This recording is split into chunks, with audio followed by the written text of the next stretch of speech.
देखील मी सर्वच बंजारा बांधवांना खूप खूप त्यांचं अभिनंदन करतो की चांगलं त्यांनी मेळाव्याचं आयोजन इथे करण्यात आलेलं आहे। इथले आमदार, आमचे ज्येष्ठ नेते सन्माननीय प्रकाशदादा सोळंके साहेब असतील आणि सर्व कार्यकर्ते असतील, त्यांचं पण मी आभार व्यक्त करतो की चांगला कार्यक्रम त्यांनी इथे घेतला।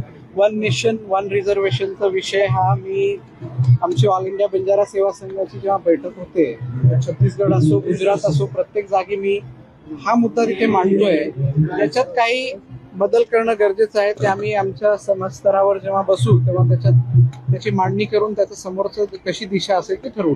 भाऊ, खरं पाहिलं तर या ठिकाणी महाराष्ट्रात भगवा आतंकवाद म्हणून मालेगाव बॉम्बस्फोटाची चर्चा विरोधकांनी केली होती। आज त्या प्रकरणातील जे आरोपी होते त्यांची निर्दोष मुक्तता करण्यात आली, कसं पाहता ते मी पूर्ण सविस्तर बातमी बघितलेली नाही, पण मला आता थोडंसं माहिती झालंय की त्यांना निर्दोष मुक्तता दिलेली आहे। म्हणून मला एकदा पूर्ण बातमी बघावं लागेल, त्यानंतर त्याच्यावर भाष्य करेल। आता धनंजय मुंडेंच्या नावाची पुन्हा एकदा मंत्रिपदासाठी चर्चा होते, एकूणच काय वाटतं तुम्हाला आणि याकडे? धनंजय मुंडे साहेब हे आमच्या पक्षाचे ज्येष्ठ नेते आहेत।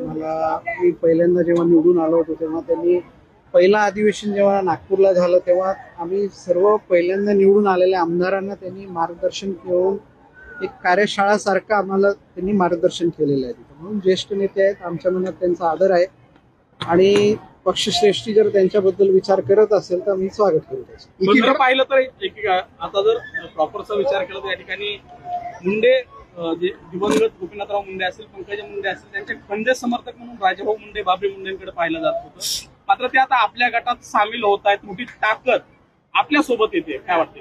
तुम्ही लोकसभेची निवडणूक झाली आणि विधानसभेची झाली तेव्हा राणे साहेब असतील, त्यांचा मुलगा असेल तो भाजपमध्ये होता, मग नंतर शिवसेनेतून तिकीट दिली। म्हणून माझं मत आहे की याला महत्व नाही, तुम्हाला तुमचं स्थानिक राजकारण काय आहे, काय फायद्याचं आहे त्याला महत्व आहे आणि महायुतीचंच काम करायचं आहे। म्हणून मला नाही वाटत नाही